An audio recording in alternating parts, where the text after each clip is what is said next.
know, we've been saying all tournament and seeing all tournament, not really that great of a showing. Not that great of a showing in some of the comps, coming up big in that laning phase. Although he's not super duper laning, they have been playing him very safe. And I like the idea here, because if they get the chance to start pushing a fight that the other team is disengaging, you have the Kazakhs jump in, and TF can also get to the enemy backline instantly, and that is some heavy duty front force. Front end power, I should say. I was just watching them actually switch champs around to see if they were going to run something a little tricky, but no. In fact, they are going to do as we thought. But still, Riv, looking at these two lineups, who do you think really takes the cake? The Kale still kind of gets on me. I hope the guys touch on it on the desk. I know Freak, please do. But like I said, going in with the Rumble, yeah, he's going to want to stay safe. Going in with a Mumu, he's going to want to stay safe. But they're not a Wukong that we've seen Kale played with. They're not going to pop the team up and then be able to exit. They're still going to be in the fight after that invincibility wears off. So it's still an odd pick for me. The Sona disengaged, so they have somewhat of a safe team. And we all know LGIM actually playing very much so the Korean style of forcing down turrets in a low economy game last time could just come out big here. Okay. Thank you, gentlemen. Good insight from the picks and bans once more. We'll be back after this. It is the second game, and is this the final game? LGIM 1-0 up against Anexis. This is your grand final.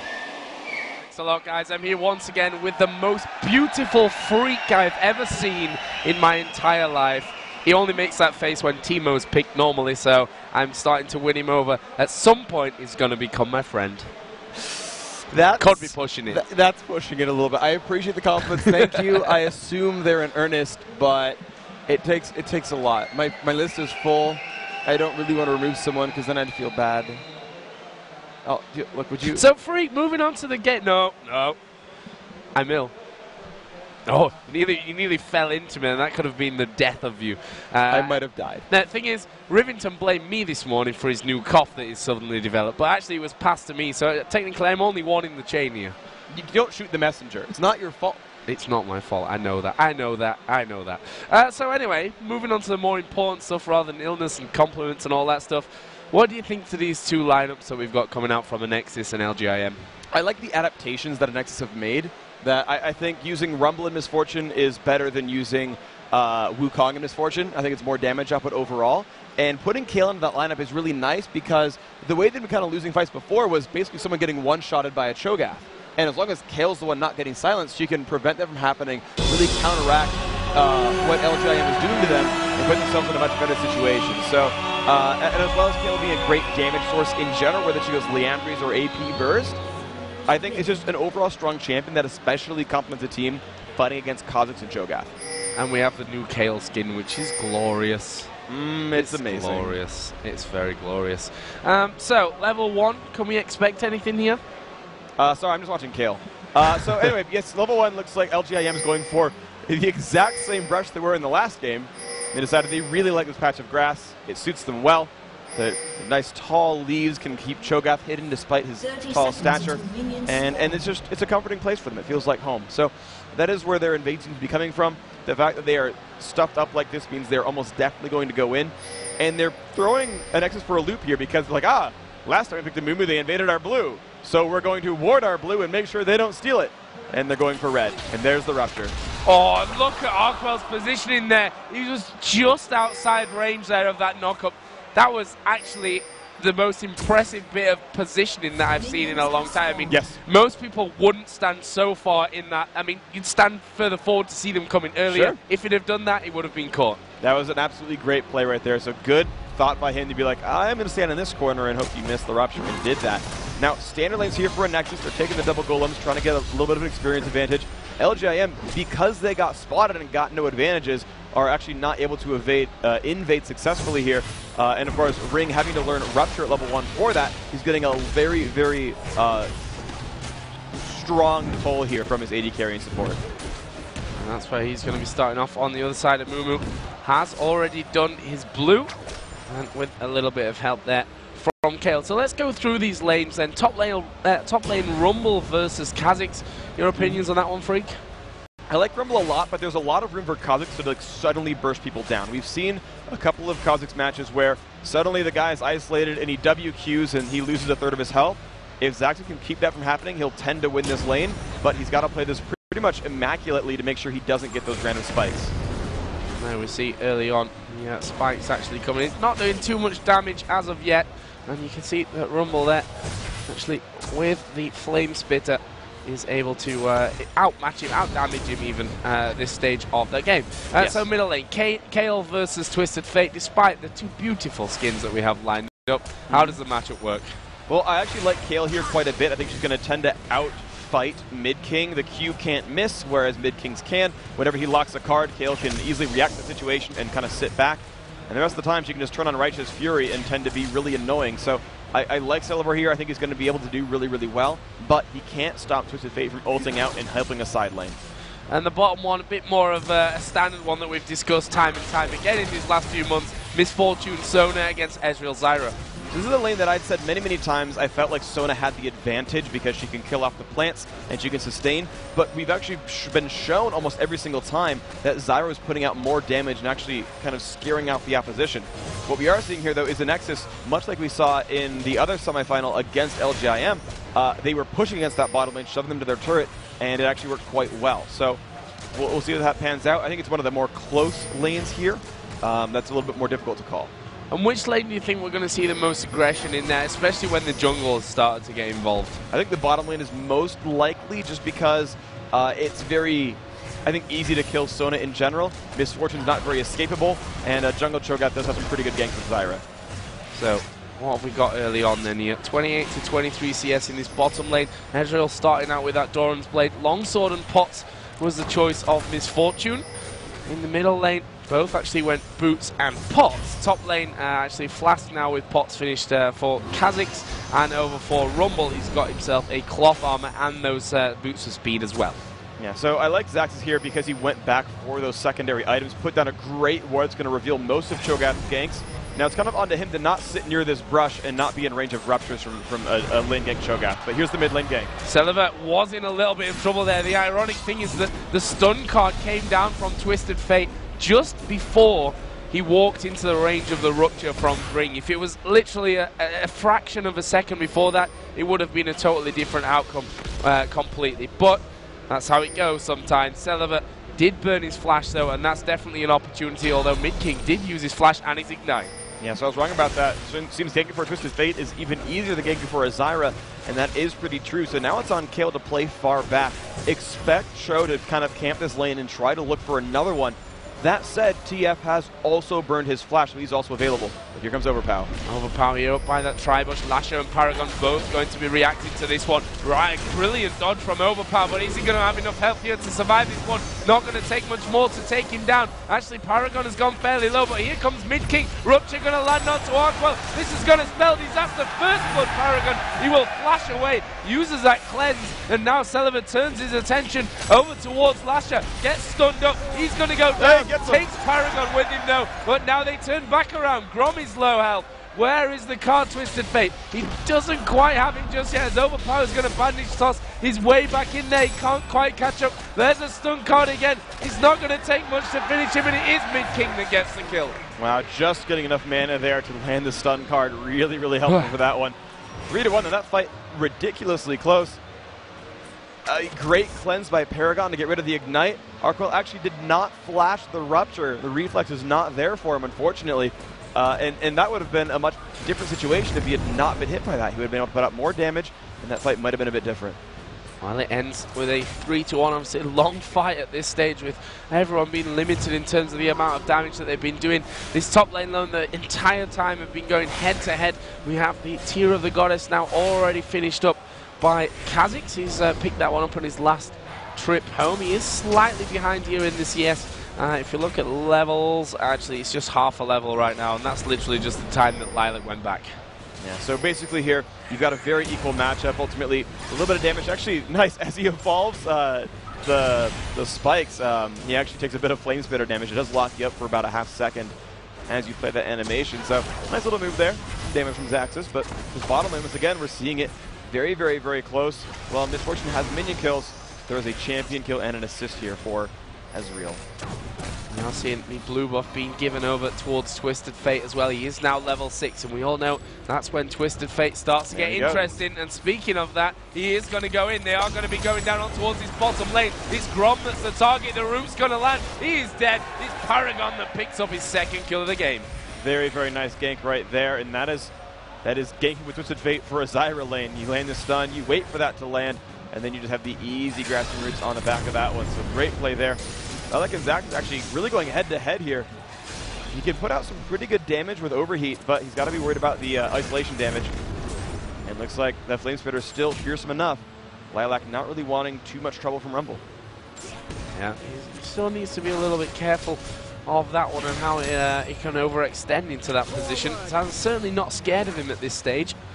He's trying to push his advantage as much as he can, but those Evolved Void Spikes, we know how deadly they can be. He's got 4 points up in that already. I mean, dangerous times, to be honest, for Zazas if he gets overconfident. Yeah, but here, though, we've got, you know, this bottom lane still fairly equal. The ganks that come in once in a while are definitely valuable. Sona, though, is probably going to hit... Actually, I don't think she will hit level 6 before Twisted Fate gets his ultimate back up. So you might see him come back there very, very soon and really try to ruin Grom's day. And actually taking a bunch of damage bottom lane. Sorry about that, guys. Well, it went down as it should do. Perfectly scripted, you know, as this lane should between Zyra and Ezreal. It's the root coming down as Arkwell also taking a lot of damage. They're going to the dive here. Bullet time comes out. Lasher actually is tanking the turret up. He is going to fall there. His fortune did die to Zyra in the end. Now Overpower's trying to get around, but you're not going to be able to catch an Ezreal. Not so much enough. Celeber in a rough spot, ulting himself to try to get out, but there's the rush from Mid King. Great kill picked up. Brilliant, brilliant play. And Paragon, in the meantime, in that bottom lane, just dodged the bandage toss as Mumu did get in range. But we can see that the pressure coming down here by LGIM onto this middle turret. But yeah, the kill in the bottom lane was literally the root from Zyra, the ultimate Ezreal ultimate, and then Mystic Shot and an auto attack was the finish. It was easy kill setup for them, and LGIM here are going to take the first turret of the game, and it's probably the most important one of these outer turrets as well, the middle one. Yes, exactly, and that's going to just open up so many opportunities for LGIM. They're getting the loser buff slow on Overpower. Looks like the gold card wasn't going to last long enough, so he turns himself back around. But LGIM are in a really, really good place here. They've got control of the map, they've got more gold, and they've got great fighting. Speaking of places, look at that for a bit of positioning. Grom, oh, not quite. The root not quite landing onto it. Arkwell, though, could be in danger. We are seeing Overpower coming in. He's actually missed the bandage toss, but Paragon coming in from the side. Here comes Twisted Fate. Stun card lands. Mystic Shot over the wall. Double kill Ezreal. That was beautiful. That was a blind Mystic Shot completely in Fog of War and knew exactly where Sun had flashed to, knew the gold card had landed and stunned her in place. Great play right there from Paragon. 9-2 this game. This is looking amazing for Incredible Miracle. Right now, Anexis are actually pushing this middle turret, but they've got 4 men coming. They need to be a little bit wary of how this one could go down as the bandage toss comes in. Curse of the Sad Mummy does go down. I'm not sure how good this is actually going to be for Anexis. We see the ultimate coming out of Kale. That went to Overpower. He's dead. Paragon is going to flash away. Picks himself up a double kill in the mix of it. He did die in the end, but the Rupture flashed away from by Celeber, and they will back away. And Zax had a completely whiffed his ultimate in that fight. He put it along the trees right here, hoping to burn down the forest. Wow, some damage from Misfortune. Wow, it might actually double up here, Ring is very, very low. Sona had run off towards the side. Arkwell decided to ignore it in the end, but Zyra's going to, Zyra, not Sona. Zyra's going to have to now take a bit of an interesting path, because Arkwell is running up after. Probably won't quite be able to get into position. Actually, he's gone back down. And in the meantime, Zazas and Overpower saying MVP, vote for him, lol. Smartcast ult for the win. So yeah, having fun at this stage. I mean, 12-4, 1-0 in turrets. It's the middle turret. 4.8 thousand gold after 11 minutes is no small amount for him. Now, and Misfortune's going to dive on this turret. Actually, Lizard Buff slow is nice, but not quite enough damage. Lizard Buff will take once more, but 68 health is going to separate Lilac from death. And here we go. If only, I really like if Zach had only ulted properly there, he would have been in so much better shape. But that really, really hurt their chance there. They would have gotten another, probably even 2 kills in that fight. Obviously, forgot that he had that on Smartcast, which I'm sure he won't do again. Likely not. After that. For his sake, we'll hope. Yeah, hopefully just fix that here after that death. But why does that leave us then in terms of the items? Mid lane, Kale got the Stinger, got the Doran's Ring, got the Ruby Crystal, got the Boots of Speed. We look over towards Twisted Fate, who's got that Sheen in there, got the double Doran's Ring plus the Sock Shoes. We've seen another Dragon being started here. AD carries, the difference is quite apparent here as well. I mean, Misfortune's ahead in the lead, but Ezreal at 7-2-2, Bloodthirster, Bloodthirst and Zeal and Doran's Blade in there, whereas you see a Vamp Scepter and the Berserker Greaves and a Doran's Blade over for Misfortune. Overall, things are just looking so brilliant for LGIM. They really are. This is kind of their game to lose at this point. They've got huge advantages. All the kills on them. I mean, you just mentioned the item lead. Bloodthirster Zeal at 12.5 minutes is ludicrously fast. That's absolutely incredible from them. And Misfortune, you know, is on sort of standard item pacing. You expect her to finish it very soon. It's 1550 for the BF sword, only 650 for the upgrade from there. They're going to find Lilac, though. Yep, Lilac here could be in a little bit of trouble. He's actually gone very, very low. Paragon did take down Overpower, and look how low Celiba's gone in that as well. Zazas is going to be caught out. Triple kill for Paragon. He's up to 10-2-2 already. He's got another 1,700 gold on him. Well, they call it an AD carry for a reason, but Paragon is taking this one a little bit too far. He's got a giant backpack right now, and they're going for their second middle turret right here. And he's having just a wonderful game here. That fight was pretty well positioned for Anexis. It was a good KO ult, but you just saw how easy it was for Paragon to clean up in that battle. Just said, oh, you're low, I'll grab you real quick, no problem. 13 minutes 50 in. First inner turret has gone down. We see LGIM just pinging to go back and pinging at the same time down into this bottom lane. Grom and Arkwell are the two there. They've taken the turret. They've got nothing behind them. Their only real option right now is to run completely away. Twisted Fate doesn't have Destiny. That might just be their saving grace, unless Slasher will actually go in. He actually drops a ward straight on top of Arkwell, who's going to try and come in to take him down, but to be honest, he is the ball. It's Lilac with the Void Spikes that picks it up. Yeah, excellent kill picked up right there, and now it's time for them to push into the base. They're going to go for that bottom lane. They're going to go for Zaxxas first. The silence is there. I don't know if they have the crowd control, though. Bit of damage on the ring, but I think he'll be safe. Now, Paragon actually, Arcane shifted away from that fight then, just to take down the two small lizards in that camp. You can see LGIM, as we've been very much used to them doing, is once that inner turret's down, they command, that side of the jungle is then theirs. They do not give that up. They are in complete control of the game, and it's really up to them to play aggressively here. Now, not recklessly so. You saw Ezreal Arcane shift backwards, didn't know where everyone was in the jungle. But Zaxxas here, they're going for the 3-on-2. This is going to be a good one. Crescendo coming over, cleansed away there by Paragon, but the Rumble ulti will get the shutdown. A bounty, 432 gold for him there. There's a Mumu will ulti onto Lilac as well, but look at the damage coming out. He's going to hop away. Here come the rest of the team. Twisted Fate, actually, he's going to ulti in towards the back of him. He's managed to kill Rumble, and now Zyra is the one running for her life. Can she get away from 3 men here of Anexis? Going to be slowed down by Sona. There comes the bullet time over the side. It's Overpower, though, that takes it away. Misfortune could have probably used that one. Excellent pickup right there. That, yeah, she would have really liked to have that gold. At least Ring's going to get a turret up top for their troubles. But that was actually a pretty good fight swing there. They got a couple of kills in a row. It was very, very, very good for them. But they're still down in objectives. They got the kill, but they didn't turn it into anything. They didn't get a turret out of it. They didn't get Dragon. They didn't get really much. They just got a little bit closer in the gold lead. They maybe picked up a couple of killing spree bonuses, but they've got a long road ahead of them. Now, Nexus can win this game. They've got a good team for just eviscerating on LGIM, and that is Cho'Gath. Everyone else is very susceptible to this area of effect team, and you just saw how fast they died to those ultimates. That's going to be the key for Nexus. Well-positioned, amazingly synchronized ultimates. So we talked about how far Ezreal ahead is. He decided to go for the static shiv. I mean, we've talked about this before, that it's more of a style option. Yeah. But do you think when you're that far ahead that it's the right option to go for?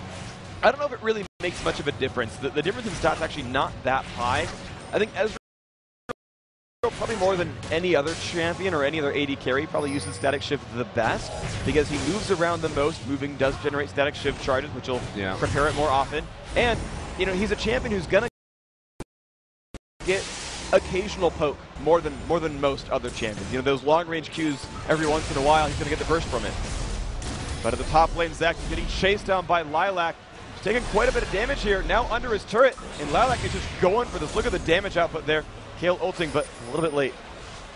Yeah, kind of unneeded there. Now Celiva is maybe going to get caught out himself. You see the wild cards connecting, but I'll tell you what, Celiver's not in a very comfortable position, I'll tell you that. He's down to around about half HP. The entire LGIM team is closing in on the turret. He gets hit within the wild cards once again. The turret is going to fall as Lilac and Ring both force the entire team away there. And that will be another inner turret down. Still only one remaining in that bottom lane. I'm guessing that LGIM is going to go home spending spree first of all. They're up to around about 1,000, but again, the usual kind of scenario, get them wards down in the enemy jungle. And this is just the right way to close out a game here. They're in the lead, they've got almost 10,000 gold. Ooh, narrow bend, toss miss right there. And it's up to them to just say, all right, let's strangle you down. Let's get these last few turrets out. Maybe we can bait out Baron or Dragon. That's a possibility. Getting ward coverage all up in the jungle also allows them to steal away buffs more frequently. Now, looks like this golden buff not going to go to LGIM, but in general, vision is one of the biggest keys to closing out a game. Baron may have to be an option at some point here for Anexis, a kind of last-ditch all-or-nothing attempt. You can see that the entire team is there. They have no pink wards currently to stick down and see if they can get that vision away. As they see Cho'Gath headed south here, but Ring's not an easy one to kill in there with that Warmog's already in place. Middle turret, they could do a bit of damage too. They've got minions coming in there as the bandage toss actually landing here onto Lilac, but look how much damage Overpower takes there. Yeah, it's going to be a brutal situation for him, and now they're separated. This could be an easy fight. Oh, Root's landing here onto Overpower. Zyra ultimate is going to go down. Zona did ulti in there as well as Twisted Fate comes into the back. Actually, Kha'Zix jumped to the back of them as well to do the damage. Celiver is going to get hit by the stun card. He has put the ultimate on himself. Lilac will go down. Can he take Mid King here with him? Mid King just waiting for that gold card once again to come up. And there is a triple kill Ezreal and an ace coming out for LGIM. 5 for 2. All right, well, Paragon just needs 4 more assists to make the perfect score for an AD carry. See if he can do it in this game, but LGIM is once again a great fight and a bit of an overextension there by Xaxis and Overpower. They got completely separated from the enemy team. Celiver could not be in range to ult them to keep Mumu alive for longer, and you just saw LGIM pounced. The TF ult came up, they all ran over there, they landed the crowd control. Yeah, they got some ults back, but the positioning wasn't there. LGIM, they're not able to push any turrets down before they respawn, but again, as is customary, take away the entire jungle. Those buffs in particular being the more important things. And then head off towards Dragon, just increase that gold lead even more. It's over 10,000 gold right now. 5-1 in turrets, 22-10 in kills. It's Ezreal ridiculously fed. Twisted Fate 2-0-13. I think all credit's got to go to Twisted Fate as well. That he's really set up a lot for this team. I mean, 13 assists, that's a huge amount. Yes, 2-0-13 is a really, really great score. It's something to be ashamed of as TF to not have all the killing blows because he has really enabled those lanes. Early on, that bottom lane went in Anexis' favor. Misfortune and Sona were ahead there. But as time went on, Twisted Fate got the gank down. You saw the re-engage later on onto Sona. I mean, Grom has been so under-leveled this game because of how well they've ganked him. He's had a really rough time. He had a really rough time surviving the lane, and Paragon got kill after kill after kill, turned every fight into his favor, and he's just snowballed ahead. Yeah, as you said, it's just 4 assists away from the elite score. I'd like to see that. That'd be cool to have. I mean, he's picked up a Warmogs now as his 3rd item. Yes. So, you know, he's got the attack speed in there, he's got a lifesteal in the AD. It's like, well, let's just get tankier, let's play this one safe, let's add to my survivability. And I don't think it's a bad decision here either because they can tank through the damage that Anexis can put up with their limited item pool. Exactly. And then turn around and wipe floor. Exactly. The only sort of ability here for Anexis to win is a perfect team fight. AoEs layering together and bursting things down. And here they come in. They're actually hiding there inside of that Baron pit. Let's see how this one goes. Bullet time. Crescendo, all pretty good here. First kill actually coming around for Arkwell, but we talked about it. Tanking through the damage that they can put down. Mid King will take down Mumu there. Arkwell going head-to-head with Paragon, who's just healing it all back. It's 2 kills for Twisted Fate. Paragon going to arcade shift and flash to get in for this one. He's just a one last hit on Tazan, which he lands with a Mystic Shot. Another ace for LGIM. Scumbag Ezreal stole 2 of his own kills. He would have had it, man. Or he would have been closer, I should say. Oh, well.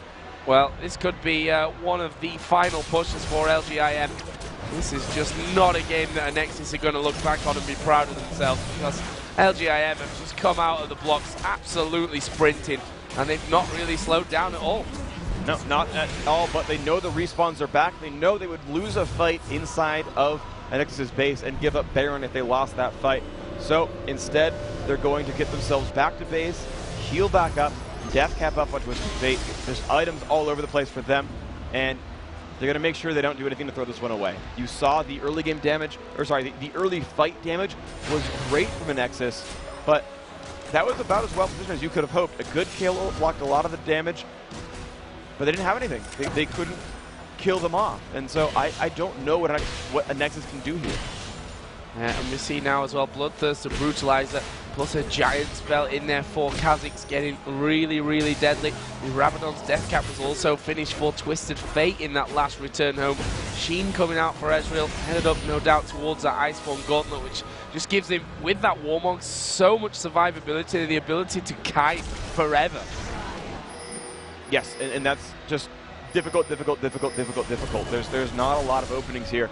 The next thing that I think Anexis can hope for is for Kayle to finish her Leandri's Torment, getting some % health damage. And same for Rumble, getting some % health damage to start breaking through the Warmog's Giant Belt team on LGIM. I think that's their next big item break point. And we'll see if they can stop Baron. Here we go then, Rumble Ultimate comes down, LGIM actually pretty low here, Ring might go down, he will just about go down, I think there at the end, yes he will, Lasher is fairly low as well, Mid King taking a lot of damage as Bullet Time comes across, we see that Ezreal is actually still alive, and he's going to go head to head with Arkwell, he's going to win this one, no doubt about that, and that is another ace, another double kill, 17-3-7, kind of got the 7s and the 3s and the 1s in there that we were looking for earlier on, but what a fantastic performance overall here from Paragon and the rest of LGIM. Man, Paragon just lifesteal tanked Arkwell in that last fight. Absolutely great play by him. And just unfortunately, if Miss Fortune were in that fight 4 seconds earlier, she showed up late. If she were there in time, on top of a Mumu, on top of Rumble, on top of Sona, that would have been a different fight, I think, because everyone who died to Miss Fortune's ultimate really helped win the fight in the beginning there. Paragon still having to go back here, though. He's really powerful. He's really quite tanky now. He's got a Iceborne Gauntlet up next for him, so some armor in his near future. And that 1,300 gold Glacial Shroud is his. But Anexis, thing is, we just saw Glimmer Hope there. We just saw a fight go really well for them with that AoE team. So I don't know. There's that small chance that that perfect team fight could happen. And I suppose the longer this game goes on as well, if they manage to get that perfect team fighting, could be good for them. As Arkwell actually is chasing down Paragon here. He's not got much mana left. Will have enough for one Arcane Shift here over the wall, which, well, it will be enough in the end of the day. Yeah, he was actually banking mana as he was running away. Got up to 90 just at the perfect time. But Mid King on Twisted Fate was coming down to support him, so even if he didn't have any mana, I think he still would have been safe there. So they're going to head home once again. Shopping trip for everyone. And there is the Glacial Shroud. Picked up for Ezreal. And also Elixir coming out of Twisted Fate. So certainly gearing up for that final push here to win the Intel Extreme Masters Brazil. There's definitely a good chance of this one. They allow that going back. Thing is, there's not enough power on Anexis that even though they know Ezreal went back to base, they know, well, even if they knew that Aladdin was going back to base, they don't have the power to like win a 5v3 at Baron. They would take too much damage from Baron. Incredible Miracle would just wait for a little bit, let him get low, and then engage later, and it would be difficult. So here we go, Misfortune coming from the side. Twisted Fate ultimate is up. This is going to be a make or break fight here for Anexis. Kha'Zix here actually gets hit with the bandage toss, but jumps away to safety up on the top side. Are they going to come in here for the rest of it? Yes, they are. Arkwell in trouble. Ultimate comes down from Rumble, but how are these going to turn out for them? Arkwell going low. Arkwell already down here. Zyra ultimate is perfect as well, hitting pretty much everyone that's left alive for Anexis. It's now overpowered there in the middle of the team. He goes down. Rumble is being chased by Cho'Gath, who's trying his best to get in contact with him, but gets slowed there in the end thanks to that Riley's Crystal Scepter. Zaz's actually turning around, he's just going to try and kite him the entire time, but for Ring it's kind of fine, as we are going to see the surrender coming down. An incredible miracle are going to win the Intel Extreme Masters here in Brazil.